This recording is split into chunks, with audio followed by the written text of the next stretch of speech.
Describe the traditional way that people in your culture dress for regular and special occasions.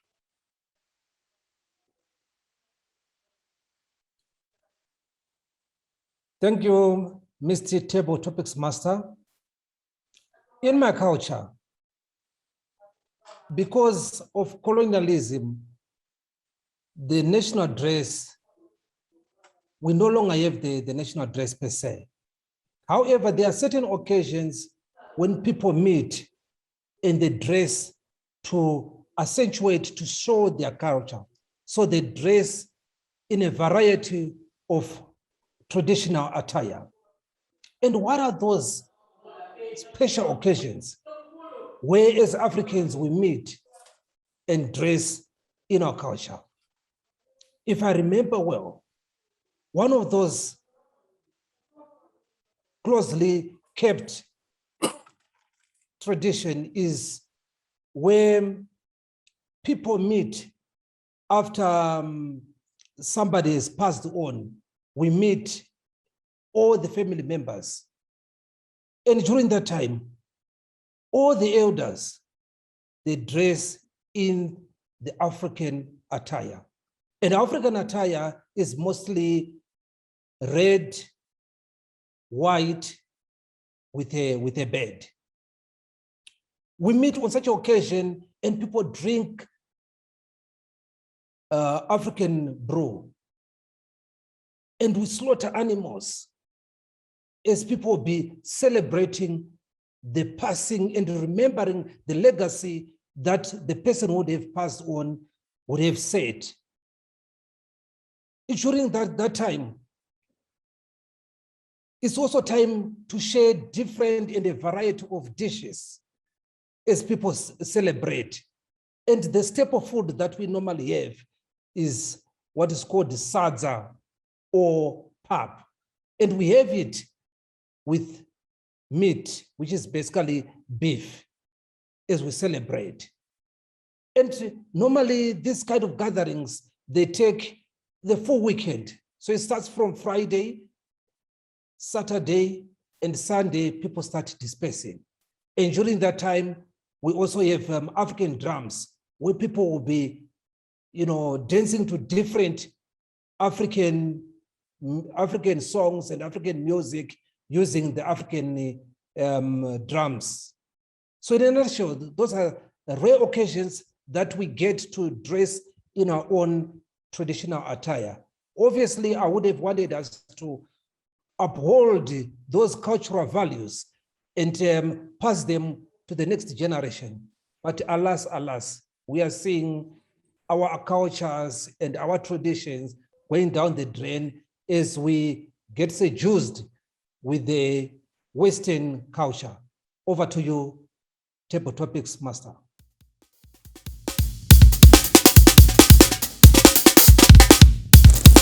Mucha, thank you very much for delivering this acceptance speech. There were several areas that you excelled at. Firstly, I'd like to say that you definitely showed an appropriate level of enthusiasm for something like receiving an award. You gained momentum as you got more comfortable with the speech. That being said, the most momentum you had was right towards the end and everything started flowing. You dressed for the part and you made use of a prop very effectively. I'd like to commend you on that. And you made very effective use of your gestures. The structure of your speech was also very good. However, it did start to taper off a little bit at the end, and I'll elaborate more on that in a few moments. Some areas that you might want to work on, especially considering you asked me to watch out for your vocal variety, is to finish your sentences. When we speak with our variety and our tone, finishing our sentences helps to solidify the emotion behind it. If we start to speak and we pause in the middle, then it usually breaks whatever emotion we're trying to convey to our audience. Similarly, regarding your vocal variety and tone, I would recommend you approach it from the aspect of telling us a story. This is something that you've written down, you've prepared, and you've rehearsed it. And in order to engage with your audience slightly more, I think that it would help to come from the approach of telling us what you wrote down instead of telling us exactly what you wrote down. Second to last, to end well. While it is a bit of a challenge to deliver certain speeches where at the end it would sound awkward to say thank you very much, Madam or Mr. Toastmaster, it can be a bit of a challenge. What I would recommend is what happened was you ended up tapering off your tone. Instead, if you ended with more of a bang of an emotion and perhaps a phrase like thank you very much and good night, that would definitely make it very clear that your speech has now ended. Something that another one of the evaluators mentioned is that your rocking from side to side has improved significantly.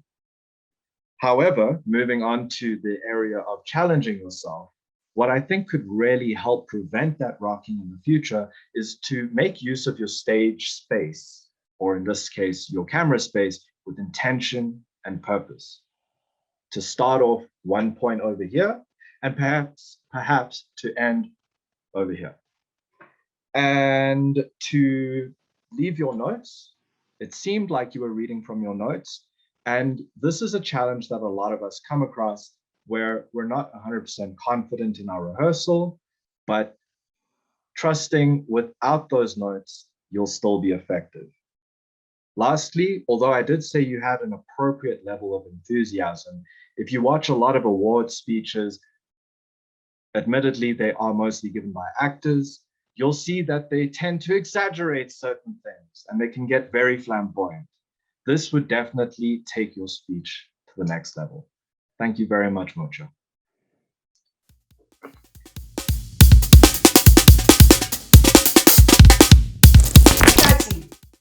With a speech called Don't Be Afraid to Start Something New, Don't Be Afraid to Start Something New, Mahlatse Tolamo, over to you.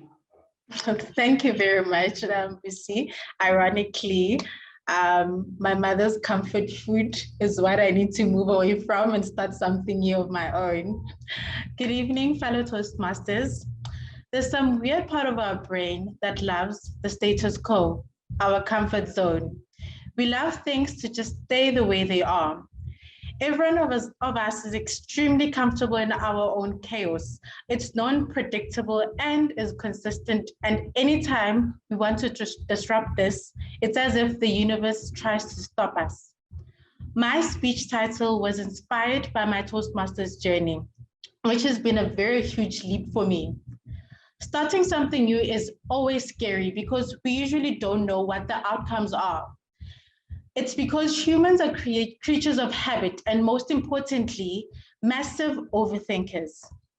In Jen Sincero's big book, You Are a Badass, she refers to the big snooze, that thing that just opposes every good possibility in your life, our own self-limiting beliefs. When change comes, it usually feels like the universe is conspiring against us.